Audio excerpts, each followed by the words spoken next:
தொடர்ந்து அதே எரேமியா புஸ்தகம் 1 அதிகாரம் 5 வசனத்திலிருந்து இன்னும் ஒரு 3 குறிப்புகளை நான் பகிர்ந்து கொள்ளும்படி விரும்புகிறேன். அதே எரேமியா 1 அதிகாரம் 5 வசனத்திலிருந்து இது எல்லாமே பீல ஆரம்பிக்கும். ஒரு ஊழியன் யார் என்பதை குறித்து பேசிக் கொண்டிருக்கிறேன். There's a plan in every the servant of God. ஒவ்வொரு ஊழியனை குறித்து தேவனுக்கு ஒரு நோக்கம் உண்டு. Plan for his servant. உங்களை மேல் அழைத்திருக்கிறாரே, அதுக்கு ஒரு நோக்கம் உண்டு. தேவன் நோக்கம் இல்லாமல் யாரையும் அழைப்பதில்லை. There's a plan of God. There's a purpose of God. There is a providence of God. தேவன் யாரையெல்லாம் அழைக்கிறாரோ அவள் எல்லாருக்குமே ஒரு நோக்கத்தை வைத்திருக்கிறார். இப்படி சொன்னா புரியும். You are enlist. நீங்களும் நானும் தேவனால் முன் குறிக்கப்பட்டவர்கள்.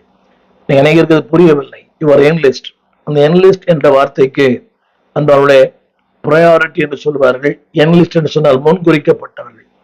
இந்த தீவிரவாதிகள் பட்டியலில் இருக்கு இல்லையா, அந்த என்லிஸ்ட் இவரை தான் போட்டு தாழணும். அதாவது பதவிகளில் கூட சொல்லுவாங்க, அவர் தான் நம்பர் 1ல இருக்கிறார். ஸோ நீங்களும் நானும் we are enlisted by the Lord. நீங்களும் நானும் அவரால் முன்குறிக்கப்பட்டவர்கள். மறந்துவிட வேண்டாம். இதைத்தான் அந்த 5 வசனம் சொல்லுகிறது.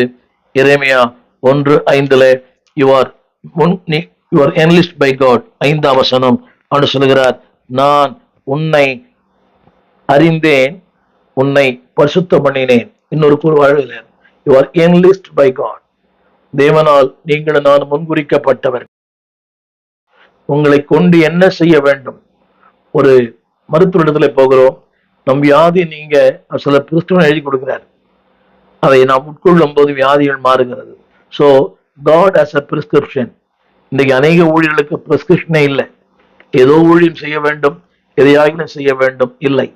God has a prescription. உங்களுக்கும் எனக்கும் தேவன் சில விதிமுறைகளை, சில வழிகளை கத்தர் வைத்திருக்கிறார். அந்த பிரிஸ்கிரிப்ஷனுடைய நோக்கம் என்ன? ஆங்கில வார்த்தைகள் நீங்கள் என்லிஸ்ட் பை காட். 2 சொல்ல விரும்புகிறேன். God encourage. தேவன் உங்களை என்னை உற்சாகப்படுத்துகிறார். வசனத்தை படிக்கிறேன். 6ஆம் வசனம் 6, 7, 8 you are enlisted by God. தேவன் சொல்லுகிறார், அதாவது நான் உன்னை அனுப்புகிற எல்லாரிடத்திலும். அப்படியானால் தற்செயலா உங்களை அனுப்பவில்லை. You already enlist. நீங்கள் ஊழியம் செய்கிற இடம், ஊழியம் செய்கிற காரியம் எல்லாவற்றையும் God enlist. நீங்கள் யாரை திருமணம் செய்ய வேண்டும், எந்த திருச்சபைக்கு போதகராக இருக்க வேண்டும், எல்லாவற்றையும் God enlist. தேவன் எல்லாவற்றையும் முன்குறித்து வைத்திருக்கிறார். You are not only enlist. அதுல சொல்லப்பட்ட வார்த்தை God encourage. அதுல ஒரு வார்த்தையை நான் ஆரம்பத்திலே சொன்னேன், உன்னை காக்க. ஒரு ஊழியனுக்கு அவர் கொடுக்கிற வல்லமை, the power of the servant. ஒரு ஊழியனுக்கு அவர் என்னத்தை கொடுக்கிறார்? 10ஆம் வசனத்தை படிக்கிற கேளுங்கள். அந்த 10ஆம் வசனம் he gives the power. எதற்காக? பிடுங்க, இடிக்க, அவிழ்க்க, கட்ட, நாட்ட, அழிக்க. இப்படி சொல்ல போனா புரியும். equips. ஒருவேளை உங்களுக்கு திறமை இல்லாமல் இருக்கலாம், அதற்குரிய வல்லமை இல்லாமல் இருக்கலாம், அதற்குரிய வரங்கள் இல்லாமல் இருக்கலாம். God equips. திரும்ப 3 வார்த்தைகளை பயன்படுத்த விரும்புகிறேன். God enlist.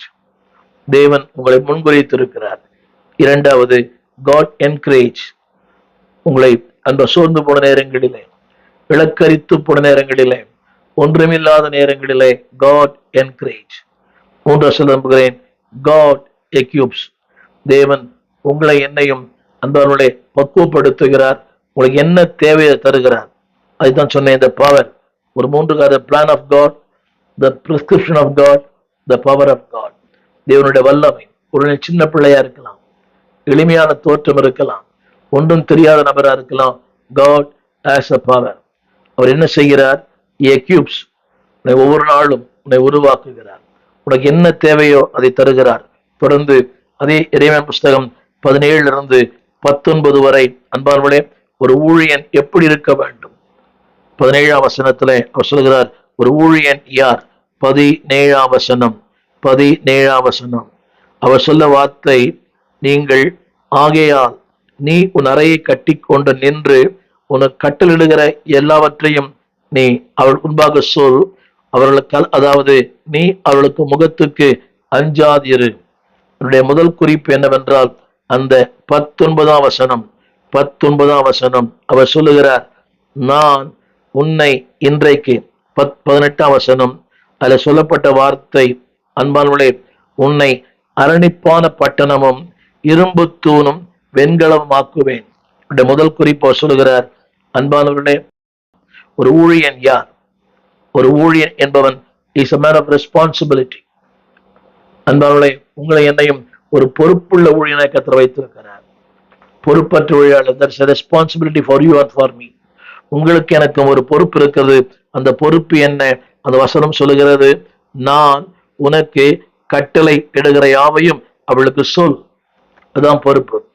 இதான் பாடுகிறோம், என்னை நம்பி அவர் தந்த பொறுப்பை அவர் வரும் வரை காத்து கொள்ளுவேன். உங்களுக்கு எனக்கு சில பொறுப்பு, நான் சொல்லுகிறது எல்லாமே ரெஸ்பான்சிபிள், அடுத்து ரெசிஸ்டன்ட், அடுத்து ரெசிலியன்ட். இதைத்தான் நான் விளக்கி சொல்ல விரும்புகிறேன். நம்பர் 1, ஒரு ஊழியன் யார் என்று சொன்னால் a man of responsibility, ஒரு பொறுப்பு. இன்றைக்கு அநேகர் தேவன் தந்த பொறுப்பை விட்டு விட்டு தேவையில்லாத பொறுப்புகளை நாம் ஊழியர்கள் துக்கத்தோடு சொல்ல வேண்டியது, தேவையற்ற இந்த காரியங்கள், அதிலே தலைவர், இதிலே தலைவர், அதிலே பொருளாளர், இதிலே செயலாளர், அந்த இயக்கம், இந்த இயக்கம், 1008 சீனாடு இருக்குது, 1008 கிறிஸ்தவ கட்சிகள் இருக்குது, எல்லாவற்றையும் ஒரு தலைவர். அதுல வேற அதுக்கு காசு கொடுத்து அந்த பொறுப்பை எடுக்கணும். அது ஒரு பெரிய, அது ஒரு பொறுப்பாளராக இருக்கிறேன், இதிலே பொறுப்பாளராக இருக்கு, தேவையில்லை. யுவர் ரெஸ்பான்சிபிலிட்டி இஸ் 18ஆம் வசனம். அந்த தேவன் சொல்லுகிறார், ஆண்டவர் சொல்லுகிற வார்த்தை 17, நான் உனக்கு கட்டளை இடுகிற எல்லாவற்றையும் நீ சொல். இதுதான் என்னுடைய வார்த்தை. நான் எதை கட்டளை இடுகிறேனோ, ஜலத்துக்கு ஏற்ற மாதிரி, வசதிக்கு ஏற்ற மாதிரி, வாழ்க்கைக்கு ஏற்ற மாதிரி, சூழ்நிலைக்கு ஏற்ற மாதிரி, நெவர். நான் சொல்லுவதை ஜனங்களுக்கு சொல். நண்பு ஊழியர்களை இதைத்தான் நான் பிராக்டிஸ் பண்ணுகிறேன். பல நேரங்கள் அது ஏற்புடையதாய் தெரியல, ஜனங்கள் பாராட்டுறதில்லை, ஜனங்கள் அதற்கு புகழ் சுட்டுவதில்லை, ஏராளமான கிரிட்டிசிசம், ஏராளமான பரியாசங்கள். பட் ஸ்டில் தேவன் சொல்லுகிறார், நான் உனக்கு கட்டளை இடுகிற எல்லாம். இதுதான் தேவனுக்கு தந்த ஊழி. உங்களோடு பேசுவது, கர்த்தருடைய வார்த்தை சொல்லுவது, ஜனங்களுக்கு போதிப்பது. பாராட்டுகள் கிடைக்காது, இதுவரைக்கும் கிடைக்கல. ஏதோ 1000ல் ஒருவர் பாராட்டி இருப்பார்கள், அது அவசியம் இல்லை. ஆனா தேவன் சொல்றார், I have given the responsibility, உனக்கு ஒரு பொறுப்பை கொடுத்திருக்கிறேன். இரண்டாவது, அன்பானவர்களே, அந்த பொறுப்பை நிறைவேற்றக்கூடாதபடி பல தடைகள். அந்த 18ஆம் வசனம் சொல்லுகிறது, அந்த பொறுப்பை தரும்போது வேதம் சொல்லுகிறது, அதாவது இதோ தேசம் அனைத்துக்கும், யூதாவின் ராஜாக்களுக்கும், அதன் பிரபுக்களுக்கும், அதன் ஆசாரியர்களுக்கும், தேசத்தின் ஜனங்களுக்கும் எதிராக நான் உன்னை.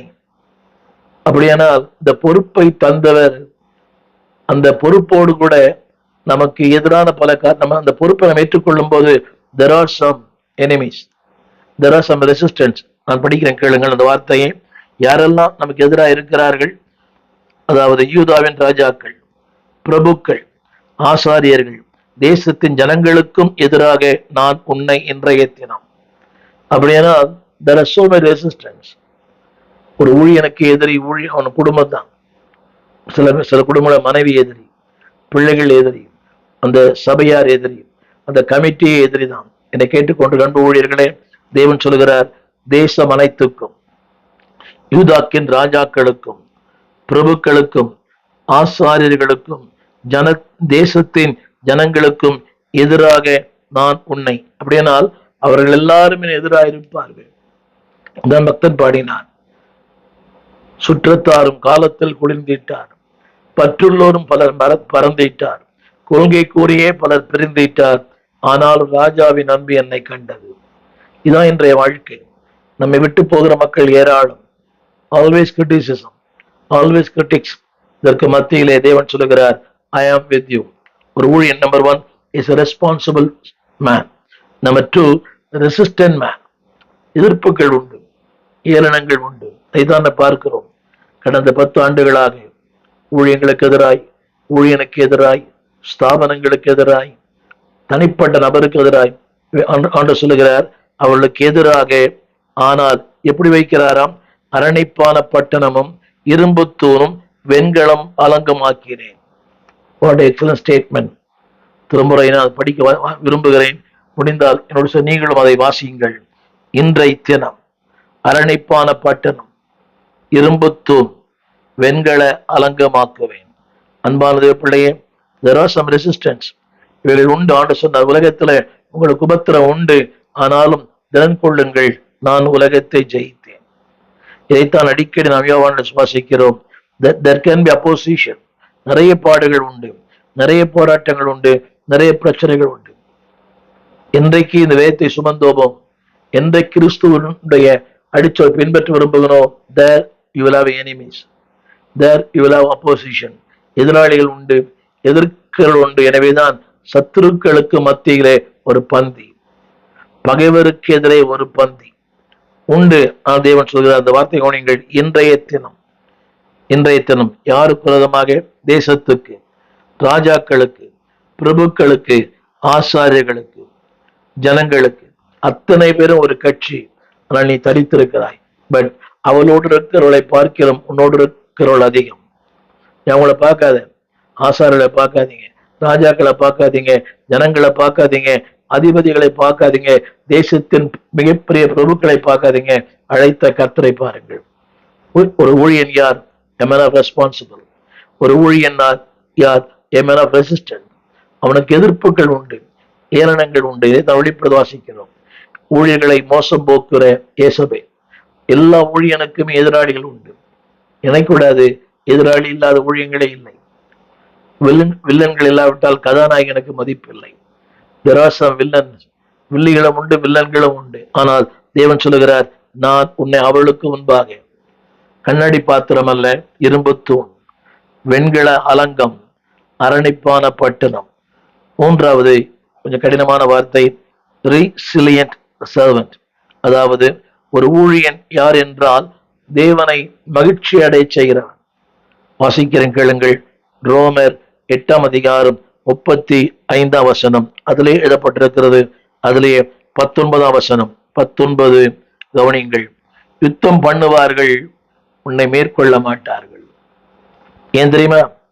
நீ, அதாவது resilient servant, தமிழ் எப்படி சொல்லுகிறேன்? யுத்தம் பண்ணுவார்கள், மேற்கொள்ள மாட்டார்கள். காரணம், உன்னை ரட்சிக்கும்படிக்கு நான் உன்னோடு கூட இருக்கிறேன். இதைத்தான் ரோமர் 8:35 வாசிக்கிறோம். ஒரு ஊழியனுக்கு எதிராக உலகமே எழுந்தாலும் 8:35, உமது நிமித்தம் எந்நேரமும் கொல்லப்படுகிறோம், அடிக்கப்படும் ஆடுகளைப் போல எண்ணப்படுகிறோம் என்று எழுதியிருக்கிறபடி நேரிட்டாலும். அந்த வார்த்தையை, எந்நேரமும் கொல்லப்படுகிறோம், அடிக்கப்படும் ஆடுகளைப் போல எண்ணப்படுகிறோம் என்று எழுதியிருக்கிறபடி நேரிட்டாலும் நாங்கள் கிறிஸ்துவின் அன்பை விட்டு விலகி ஓடுவதில்லை. யோசித்து பாருங்கள். பாடுகள் உண்டு, ஆனால் ஒரு ஊழியனுடைய வாழ்க்கை என்னவென்றால், is a very resilient man. அவனுடைய கர்த்தம் என்னவென்றால், அமைதியா இருக்கிறவன், அன்பானுடைய ஆர்ப்பாட்டம் பண்ணாதவன், தேவனை மகிழ்ச்சிக்குள்ளாக்குகிறவன். திரும்ப படிக்கிறேன்.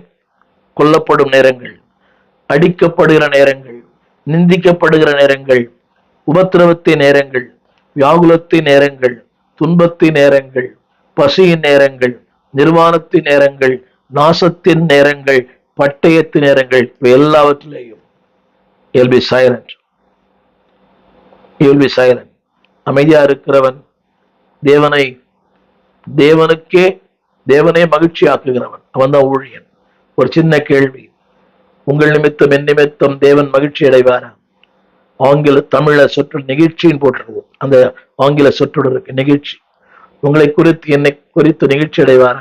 அல்ல, அவனுடைய எண்ணமெல்லாம் எழுப்புதல், எழுப்புதல். அதைத்தான் இன்னைக்கு அநேக ஊழியர் வாழ்க்கையை பார்க்கிறோம். ஒரு ஃபாதர் பெர்பான்ஸ், அவருடைய பாடெல்லாம் எழுப்புதல் என் கண்கள் காண வேண்டுமே. எழுப்புதல். அவர் ஜபமெல்லாம், என் ஜபமெல்லாம், அவருடைய ஆராதனை எல்லாம், அவருடைய துதி எல்லாம் எழுப்புதல், எழுப்புதல், எழுப்புதல். எத்தனையோ தேவ மனிதர்கள், John knocks, John Wesley, Charles Fenny, நம்முடைய தேசத்திலே இன்றைக்கும் எழுப்புதலை குறித்து எழுப்புதலுக்காக கதறுகிற மக்கள் இருக்கிறார்கள். ஒரு மோகன்சி அவர்கள், சொல்லிக்கொண்டே போகலாம். இளைய தலைமுறையிலும் அநேகர் இருக்கிறார்கள். எழுப்புதலை என்பாரும் அதற்கான இரவு ஜபங்கள், அவைகளுக்காக நன்றி செலுத்துகிறேன். ஒரு ஊழியன் யார் சொன்னால், அன்பானுடைய ஒரு 4 காரியம் சொல்ல விரும்புகிறேன். இஸ் லுக்கிங் ஃபார் ரிவைவல், ஒரு மாபெரும் எழுப்புதல், ஒரு மாபெரும் அற்புதம் உங்கள் வாழ்க்கையில் வாசிக்கிறேன். அதே எரேமியா புஸ்தகம் 6ஆம் அதிகாரம் 16ஆம் வசனம். ஒரு ஊழியன் யார் எழுப்புதலை வாஞ்சிக்கிறது. பாட்டெல்லாம் பாடுறோம், எழுப்புதலை என் வாஞ்சை. இன்னைக்கு அந்த அந்த எண்ணமே இல்லை.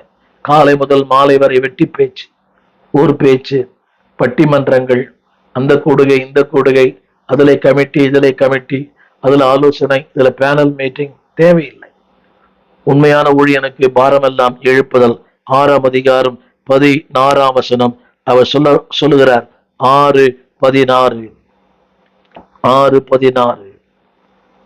வழிகள் நின்று பூர்வ பாதைகள் எவை என்று கேட்டு விசாரித்து நல்ல வழி எங்கே என்று பார்த்து அதில் நடுவுங்கள், அப்பொழுது உங்கள் ஆத்துமாக்களுக்கு இளைப்பாறுதல் கிடைக்கும். நீங்க கேட்கலாம், இதுக்கு எனக்கு என்ன சம்பந்தம்? இதுதான் எழுப்புதலுக்கான வாஞ்சை. திரும்ப படிக்கிறேன். நின்று கேட்டு விசாரித்து பார்த்து. திரும்ப ஒரு முறை படிக்க விரும்புகிறேன். நின்று, இரண்டாவது கேட்டு, மூலம் விசாரித்து. இன்னைக்கு வேகமாக ஓடுகிற உலகம். They don't want to listen. கேட்கும் மக்கள் மிக குறைவு. நான் பலரை கேட்டிருக்கிறேன், அந்த செய்தி அனுப்புறேனே அதை பார்ப்பீங்களா? டைமே இல்லைங்க, டைமே இல்லை. அதை கேட்கிறவர்கள் மிக குறைவு. இந்த உலகத்தில் எவ்வளவு நல்ல செய்தியாளராக இருக்கிறார்கள். நாம் சொல்லுகிற ஒரே வார்த்தை நேரம் இல்லை, இல்லை என்பார்களே. நின்று, பி ஸ்டாண்ட். அடுத்த ஒரு வார்த்தை சொல்லப்பட்டிருக்கிறது. அடுத்த ஒரு வார்த்தை, அதாவது கேட்டு. அதுல போடுறது எவை என்று கேட்டு. இன்னைக்கு அந்த நல்ல செய்திகளை கேட்கிற மக்களே இல்லை. தேவையற்ற அதாவது குப்பைகளை கேட்கிற மக்கள் ஏராளம். அதுக்குத்தான் பார்வையாளர் அதிகமா இருக்கிறார்கள். என்னை விட நன்றாய் பேசக்கூடிய தெய்வமணிகள் இந்த ஊடகத்தில் இருக்கிறார்கள், தொலைக்காட்சியில் பேசுகிறார்கள். அவளுக்காக நன்றி செலுத்துகிறேன். நானும் அவருடைய நேரம் எடுத்து கேட்கிறேன். எப்பொருள் யார்வாய் கேட்பேனும் அப்பொருள் மெய்ப்பொருள் காண்பதறிவு. கேட்டு. இரண்டாவது விசாரித்து. கவனிங்க, பார்த்து, எங்கே என்று பார்த்து. அடுத்து நடவுங்கள். நீ நடக்க முடியாது, நான் பின்னாலே சொல்ல விரும்புகிறேன், ஒவ்வொன்றை சொல்லுகிறேன். லுக்கிங் ஃபார் ரிவைவல், வந்தார் ஊழியன், எழுப்புதலின் கண்கள் காண வேண்டும். இன்றைக்கு அனைவருடைய எண்ணங்கள் என்னவென்றால், ஏதோ வாழ்க்கை ஓடுது, தேவை சந்திக்கப்படுது, பிள்ளைகள் படிக்கிறாங்க, ஏதோ வண்டி ஓடுது. நீங்க எல்லாரும் சொல்ற வார்த்தை அப்படிதான். ஊழியம் எப்படி இருக்குது? ஏதோ ஓடுதுங்க, பரவாயில்ல, கடன் இல்லாம வாழறேன், அதுவும் வாழ்க்கை. Art for revival. கவனி, அதில் சொல்லப்பட்டது 4 வார்த்தைகள். ஸ்டாண்ட் அண்ட் சீ. தேவன் அந்த அந்த வார்த்தை கருத்து என்னவென்றால், அவருடைய வழிகளை பாருங்கள். ஆச்சரியமானது. ஸ்டாண்ட் அண்ட் சீ, அவருடைய வழிகள். உங்களுக்குன்னு சொல்ல வழி இருக்கலாம். God has his own way. திரும்ப சொல்லுகிறேன், அதாவது அவருடைய வழிகள். எனக்கு 1000 வழி தெரியும், பட் அது எல்லாமே மோசமான வழிகள். I tried and I disappointed. அதில் நான் முயற்சி பண்ணி தோற்று போனேன். நினைச்சேன் ரொம்ப அறிவாளி, திறமசாலி. இல்லை, பட் காட்ஸ் வேஸ், அவருடைய வழிகள். இந்த 3 கால் சொல்லுகிறேன். Stand and see. நின்று பாருங்கள். Don't compare with man. இன்னொரு வைத்து ஆராய்ந்து பார்க்கும்போது நீங்க சூப்பர், ஆனா தேவனோடு உங்களை ஆராய்ந்து பார்க்கும்போது நீங்கள் யார் என்று தெரிந்து கொள்வீர்கள். அடுத்து ஒன்று சொல்லுகிறேன். அடுத்து இன்னொரு வார்த்தை, அதுல கேட்டு விசாரித்து. கேட்டு விசாரித்து, அதாவது சீக் அண்ட் ஸ்டெப். கேட்பது முக்கியமல்ல, அதுல நடப்பது மிக முக்கியம்.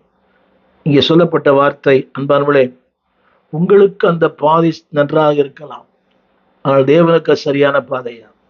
இன்னைக்கு எல்லாரும் சொல்ற வார்த்தை, நான் பண்றது கரெக்ட், எனக்கு சரியாதான் தோணுது. இந்த திருமணங்கள்ல பாருங்களேன், இது தவறானது, இது தேவையற்றது, இது பிற்காலத்துல பிரச்சனை உண்டு பண்ணும்.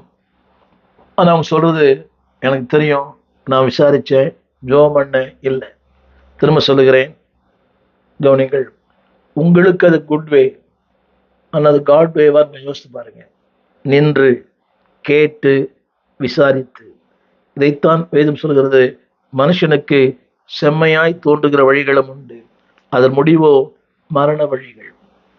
119 சங்கீதம் 1-2 வசனங்கள் இதைத்தான் சொல்கிறது. 119 1-2. உங்களுடைய வழிகள் அல்ல அவருடைய வழிகள், உங்களுடைய யோசனைகள் அல்ல அவருடைய யோசனை, உங்கள் ஆலோசனை அல்ல அவருடைய ஆலோசனை. நின்று, அது ஆங்கிலத்தில் வழங்கப்பட்டது, ஸ்டாண்ட் அண்ட் see. கொஞ்சம் பாருங்க, அனலைஸ், எக்ஸாம். அது மாத்திரமல்ல, அடுத்த வார்த்தை seek, தேடு, கொஞ்சம் தேடுங்க. அந்த ஸ்டெப்பிங். என்னை கேட்டுக்கொண்டிருக்க அன்பு ஊழியர்களே, see, சரிதானா, நான் போகும் பாதை சரியானதானா, see and then step in. இன்றைக்கு அதெல்லாம் கிடையாது. No seeking, only direct step in தான். இதை ஆராய்ந்து பார்ப்பதில்லை, அலசி பார்ப்பதில்லை, யோசிச்சு பார்ப்பதில்லை. பார்வைக்கு அழகு, தோற்றத்திற்கு அழகு, ஏதோ ஒண்ணு. they don't see. பாருங்க, seek and step, whatever you do it. ஊழியங்கள் கூட, வாழ்க்கை கூட, உங்க தொழில் கூட, seek and step. இதைத்தான் 119:2 சொல்லுகிறது. அந்த வசந்த கர்த்தருடைய வேதத்தின்படி நடக்கிற உத்தம மார்க்கத்தார் பாக்கியவான்கள். நான் சொன்ன அந்த வார்த்தை seek and step, நடக்கிற. அது மட்டுமல்ல, கர்த்தருடைய நடிக்கிற அல்ல, நடக்கிற. என்னுடைய இரண்டாவது குறிப்பு seek and step, தேடுங்கள், அதற்கு பிரவேசியுங்கள். மூன்றாவது அந்த வார்த்தை, அன்பானவர்களே, உங்களை நீங்களே ஆராய்ந்து பாருங்கள். இந்த ஸ்டபர்னஸ் வேண்டாம். நீ நிறைய பேருக்குள்ள அந்த ஸ்டபர்னஸ், இன்னைக்கு அந்த அந்த நான் என்கிற, நான் பிடிச்ச முயலுக்கு 3 கால். ஊழியங்கள கூட, விசுவாசிங்க கூட துணை பேரை பார்த்துட்டேன். அது அப்படி அல்ல. ஆனா அவர் சொல்வார், அது அப்படித்தான். அங்கே பட்டிமன்றத்துக்கே இடம் இல்லை, நிம்மதி போயிடும். இது நான் பல நேரங்கள் என் வாழ்க்கை நான் அனுபவிச்சிருக்கிறேன். ஐ said yes. மற்றவங்க கேட்பாங்க, என்னங்க எப்படி பேசுறீங்களேன்னு. அவரோட போட்டி போட எனக்கு திராணி இல்லை. என் நிம்மதி போயிடுது, என் சமாதானம் போயிடுது, என் மகிழ்ச்சி போயிடுது. ஆனா தேவன் சொல்லுகிறார், நம்ம டோன்ட் பி, அதுல ஒரு வார்த்தை, அழகான வார்த்தை, அப்பொழுது உங்கள் ஆத்துமாக்களுக்கு இளைப்பாறுதல் கிடைக்கும். Don't be stubborn, don't be adamant. நிறைய பேருக்கு அதுதான், தான் பிடிச்ச முயலுக்கு 3 கால். Don't be அடமன்ட். அப்பொழுது உங்கள் ஆத்துமாக்களுக்கு இளைப்பாறுதல் கிடைக்கும். ஆனா ஜனங்க என்ன சொல்றாங்க, நாங்களோ அதில் நடக்க மாட்டோம். இன்னைக்கு ஊழியக்காரர் பேச்சை கேட்கிற மக்கள் மிக குறைவு, பெற்றோர் பேச்சை கேட்கிற மக்கள் மிக குறைவு, இந்த முதியோர் பேச்சை கேட்கிற ரொம்ப குறைவு. பெருசுக்கு ஒண்ணுமே தெரியாது, நீங்களாம் ஓல்டு, உங்களுக்குலாம் ஒன்றும், நீங்க அந்த காலத்து மனிதர்கள் இல்லை.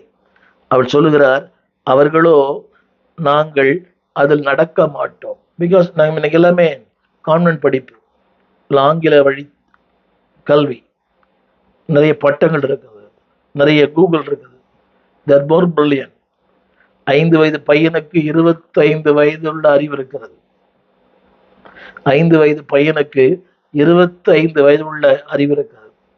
என் வீட்டுல 4 பேர பிள்ளைகள் என்ன பிரில்லியண்டா பேசுறாங்க, ரொம்ப பிரில்லியண்டா பேசுறாங்க. ஒரு சின்ன பையன், என்னுடைய பேரன், இது ஒரு சமையல். நேற்று நான் சொன்ன இந்த சமையல் ஒரு உப்பு கறிக்குது. அவன் சொன்னான், சின்ன பையன், ரொம்ப சின்ன பையன். அவன் சொன்ன ஒரு வார்த்தை, நமக்கா கஷ்டப்பட்டு செஞ்சிருக்கிறாங்க, சாப்பிடுங்க. ரொம்ப சின்ன பையன். அப்படின்னா இன்றைக்கு இருக்க சின்ன பிள்ளைகளுக்கு எவ்வளவு பெரிய வெளிச்சம். சம்டைம் பாசிட்டிவ், சம்டைம் நெகட்டிவ், 2 மாறி வருது. நான் சொல்ல வந்த கருத்து என்னவென்றால், கவனிங்கள், நீங்கள் கீழ்ப்படியும் போது, நீங்கள் தேவனுடைய அந்த நான் சொன்ன பார்த்தீங்களா, seek and step, stand and see, don't be stubborn. அந்த எல்லாமே எஸ்ல வரும். see, step, don't be stubborn. அந்த stubbornness இது வேண்டாம். அப்படி இருக்கும்போது அன்பானவர்களே, இளைப்பார். இதுல இன்னொன்னு சொல்றேன், சாய்ஸ் இஸ் யுவர்ஸ். நீங்க நிற்கலாம், நிற்காமல் போகலாம், கேட்கலாம், கேட்காமல் போகலாம், விசாரிக்கலாம், விசாரிக்காமல் போகலாம். இது சாய்ஸ் இஸ் யுவர்ஸ். இந்த செய்தி கூட நீங்க விரும்பினா கேட்கலாம், விரும்பாட்டா நீங்க இன்னொரு செய்திக்கு போயிடலாம். இந்த சேனல் கூட நீங்க மாத்திக்கலாம், உங்க சொந்த விருப்பம். ஆனால் நான் சொல்ல விரும்புகிறேன், அன்பானவர்களே, ஒரு ஊழியனுடைய முதல் பாரம் தேசத்துக்கு இளைப்பாறுதல். அதற்காகத்தான் கர்த்தர் உங்களை அழைத்திருக்கிறார். அதாவது 6:16 விசாரியுங்கள். இன் அதர் வேர்ட், அன்பானவர்களே, எ கால் ஃபார், தேவன் அதுக்கு உங்களை அழைத்திருக்கிறார். உங்களை அழைத்தது சும்மா ஏதோ சாதாரண ஊழியம் பண்ணல. Your call for revival. என் கண்கள் காண வேண்டும், எழுப்புதலை நம் கண்கள் காண வேண்டும். நம்முடைய நாட்களில் நம்முடைய எழுப்புதலை காண வேண்டும். அன்பானவர்களே, நான் இந்த செய்தியை முடிக்க விரும்புகிறேன். 4 காரியம் சொல்லுகிறேன். ஸ்டாண்ட், இரண்டாவது சி, மூன்றாவது சே, நான்காவது சோஜான். தமிழில் சொல்லுகிறேன். Number 1 stand. கவனிங்கள், நில்லுங்கள். நிற்க திராணி இல்லை. பல நேரங்களில் நிற்க வி கேனாட் ஸ்டாண்ட். இருக்கிற போராட்டங்கள், பிரச்சனைகள், பாடுகள், தேவன் சொல்றார் நின்று, சத்துருக்களுக்கு எதிராய் நின்று, போராட்டங்களுக்கு எதிராய் நின்று, இல்லாமைக்கு எதிராய் நின்று, ஏளனங்களுக்கு எதிராய் நின்று அவர் சொல்லுகிறார். அன்பானவர்களே, அநேக காரியங்கள் உங்கள் ஓட்டத்தை தடை செய்யலாம். But be stand, be bold. திரும்ப சொல்லுகிறேன், உங்கள் ஓட்டத்தை தடை செய்ய பல காரியங்கள் உண்டு. B stand. இரண்டாவது சி, தவறான பாதைகளை அல்ல, தவறான மனிதர்களை அல்ல, தவறான உறவுகளை அல்ல, சரியான பாதை, சரியான மனிதர்கள். இன்றைக்கு உலகமே தவறான ஊழியர்களைத்தான் பார்க்குது. அவர் அப்படி, இவர் இப்படி, இவர் இப்படி. நல்ல ஊழியர்களை பாருங்கள், நல்ல பாதையை பாருங்கள், நல்ல மனிதர்களை பாருங்கள். அது கொஞ்சம் கடினம் தான். we always look the wrong people. பாருங்கள், தமிழ் வேதத்தில் பார்த்து நல்ல மனிதர்களை பாருங்கள். நல்ல மனிதர்கள் இருக்கிறாங்க, இன்னைக்கு இருக்கிறாங்க. நல்ல ஊழியர்கள் இருக்கிறாங்க, நல்ல சபைகள் இருக்கிறது, நல்ல போதகர்கள் இருக்கிறார்கள். அவர்களை பாருங்கள், பார்த்து கவனியுங்கள். அதாவது மேலான ஒன்றை பாருங்கள், மகிமையான ஒன்றை பாருங்கள். இந்த கீழ்த்தரமான ஆட்களை பார்க்காதீங்க, பார்த்து. இந்த சில்லற ஆட்கள் எல்லாம் பார்க்காதீங்க. இந்த அரைகுறை, இந்த அரைகுடங்களை பார்க்காதீங்க. நிறைய குடத்தை பாருங்க. there are some people. அவளோடு கூட சேர்ந்து உங்களுடைய பிரயாணத்தை செய்யுங்கள். பார்த்து நான் சொல்ல வந்து வார்த்தை செய். உங்கள் வழிகளும் சிறப்பாய் தெரியும். இதை விட ஒரு பெட்டர் வே, பிளஸட் வே, பிரைட்டர் வே, ஒரு மேலான வழி கத்து வைத்திருக்கிறார். அதை பாருங்கள். மூன்றாவது சே, என்ன சொல்ல தெரியுமா? அதில் போடுறது பூர்வ பாதைகளை. இன்றைக்கு அதெல்லாம் மறந்து போச்சு. பழைய பாடல், பழைய அந்த ஜபங்கள், உபவாசங்கள், காத்திருப்பு கூட்டங்கள் எல்லாம் மறந்தது. 3 மணி நேரம் ஆராதனை, எல்லாமே 1.5 மணி நேரம், 1 மணி நேரம். பூர்வ பாதைகள். நான் சொல்ல விரும்புகிறேன், ஓல்ட் பாத். திருவிருந்துக்கு முன்னாடி 2 நாள் சுத்திகரிக்கப்படணும். இப்படி இல்லைன்னா திருவிருந்துக்கே தரமாட்டாங்க. இப்போ அப்படிலாம் கிடையாது. நீ எப்போ வேணா வரலாம், எப்படி வேணா வரலாம். அந்த கடைசி நேரத்தில் வந்து வாய் ஆண் திறந்து திருவிருந்து, அது ஒரு கையில வாங்க. கொஞ்சம் கூட மனசாட்சி இல்லாம, தெய்வ பயம் இல்லாம. திரும்ப சொல்கிறேன், பூர்வ பாதைகள். அன்னைக்கு இப்படிலாம் யாருமே இல்லை. அன்னைக்கெல்லாம் ஏசி இல்லை, அன்னைக்கெல்லாம் தரைதான், இன்னைக்கு சேர் தான். இன்னைக்கு நிறைய நிறைய வசதி வாய்ப்புகள்லாம் இருக்குது. அன்னைக்கு சுந்தரமய சபையிலும் தரைதான், சாரணோடு ஜமா சபையிலும் தரைதான். நான் சென்ற மாரநாதா திருச்சபை ராயபுரம் தரைதான், சேரே இல்லை. 2 சேர் போட்டிருக்கோம் வயசானவங்களுக்கு. இன்னைக்கு எல்லாமே குஷன் சீட்ஸ் தான், ஏசி தான், சகல வசதி தான். அன்னைக்கு எல்இடி கிடையாது, இந்த இப்படிப்பட்ட இதெல்லாம் கிடையாது. அன்னைக்கு பாட்டு புக்கு தான், ட்ரம்மு தான், டேம்பரின் தான். ஜீவானந்தம் ஐயா அதில் தான் ஊழியம் பண்ணாரு, வெறும் டேம்பரின் தான். பூர்வ பாதைகளை கேட்டு, அதன் அர்த்தம் என்னவென்றால், அதாவது இம்பார்ட்டன்ட் பிரின்சிபல்ஸ், அதான் அந்த கருத்து, முக்கியமான கருத்துக்களை பாருங்க. இன்னைக்கு எதையுமே இன்னைக்கு அந்த பிரசங்கம்லாம் இன்னைக்கு இல்லையே. எல்லாம் மாடர்ன் ஸ்டைல், எல்லாம் மாடர்ன் ஆராதனை இல்லை. அதுதான் தி பெஸ்ட். அடுத்து நான் சொன்ன வார்த்தை ஜோ அப்படின்னா அதில் நடுவங்கள். அதை கண்டுபிடிச்சிட்டிங்கன்னா அதை விட முடியாது. நிறைய பேருக்கு புரியல. இன்னைக்கு ஜிப்பா போட்டால் அவங்கள பரியாசம் பண்ணுறோம், மீசை எடுத்தா பரியாசம் பண்ணுறோம், வெள்ளை ட்ரெஸ் போட்டால் பரியாசம் பண்ணுறோம். இல்லை, அதில் நடுவுங்கள். உங்களால் நடக்க முடியாத போது சும்மா இருங்க. Don't criticise others. ஒருத்தர் நடக்கிறார், ஒருத்தர் ஜிப்பா போடுறார், ஒருத்தர் மீசை இல்லாமல் இருக்கிறார். Don't criticise. நீங்கள் மாடர்னாக இருக்கலாம், அதை பற்றி அவங்க பேசுறது இல்லையே. ஜிப்பா போட்டவங்களை டோன்ட் கிரிட்டிசைஸ் தோஸ் பீப்புள். ஒரு ஊழியனுக்கு பாடுகள் உண்டு, நிறைய பாடுகள். நிறைய போராட்டங்கள், நிறைய பிரச்சனைகள். அவன் தான் ஊழியன். There is also triumph. ஒரு மாபெரும் வெற்றி கர்த்தர் வைத்திருக்கிறார். தண்ணீர் அண்டையிலே நாட்டப்பட்டவன், கால்வாய் ஓரமாய் தன் வேர்களை விடுகிறவன், உஷ்ணம் வருவதை காணாமல் இலை பச்சையா இருக்கிறதும், மழை தாட்சியான வருஷத்திலே வருத்தமின்றி தப்பாமல் கனி கொடுக்கிற மரத்தை போல் இருப்பான். திரும்ப சொல்லுகிறேன், பாடுகள் உண்டு, போராட்டங்கள் உண்டு, எல்லாம் உண்டு. ஆனாலும் அவன் வாடி போவதில்லை. 6ஆம் வசனம், வாடி போவதில்லை. வறட்சாண்டங்களிலும் உவர்நிலத்திலும் அவன் இருப்பான். பட் இவள விக்டரி. எப்படிப்பட்ட விக்டரியா தெரியுமா? அதாவது வசனம் சொல்லுகிறது, பச்சையா இருக்கிற மழை தாட்சியான வருஷத்திலும் வருத்தமின்றி தப்பாமல் கனி கொடுக்கிறவன். There's a trial, there's a triumph. அது மட்டுமல்ல அன்பானவர்களே, 10ஆம் வசனத்திலே சொல்லப்பட்டிருக்கிறது, அவன் தேவனால் பரீட்சித்து பார்க்கப்பட்டவன். கவனியங்கள், 10ஆம் வசனத்துல அவன் யார் என்றால், வேதம் சொல்கிறது 10ஆம் வசனத்துல, அவனுடைய செய்களுக்கு தேவன் பலன் கொடுக்கிறவர். Is a man of reward. 3 காரியங்களை சொல்லுகிறேன். There's a trouble, there's a triumph, there's a trial from the Lord. trouble உண்டு, triumph உண்டு. ஆனாலும் 10ஆம் வசனத்திலே அன்பானவர்களே, அவன் செய்களுக்கு பலன் கொடுக்கிற கர்த்தர் உண்டு. இந்த நாளிலே என் அன்பு ஊழியர்களே, தேவன் சொல்லுகிற வார்த்தை, பி அவன், தைரியமா இருங்க. There are some troubles, there's a triumph. அது மட்டுமல்ல, there's a test. அவன் எப்படிப்பட்ட மனிதனாய் மாறுகிறான்? அன்பானவர்களே, வேதம் சொல்கிறது, தேவன் அவன் செய்களுக்கு பலன் கொடுக்கிறார். அப்படிப்பட்ட ஊழியக்காரர்களாய் நீங்களும் நானும் மாற அர்ப்பணிப்போம், ஜெபிப்போம். எங்கள் விலாசம்: போதகர் ஸ்டீஃபன் தேவகுமார், திறந்த வாசல் சபை, நம்பர் 65, பரமானந்த தெரு, 7 கிணறு, சென்னை 600001. தொடர்புக்கு 9841839287. மேலும் 04443183330. எங்கள் மின்னஞ்சல் stephenopendor@gmail.com. எங்கள் தேவ செய்திகளை யூடியூப் சேனலில் பார்த்து பயனடையுங்கள். தேவன் உங்களை ஆசீர்வதிப்பாராக.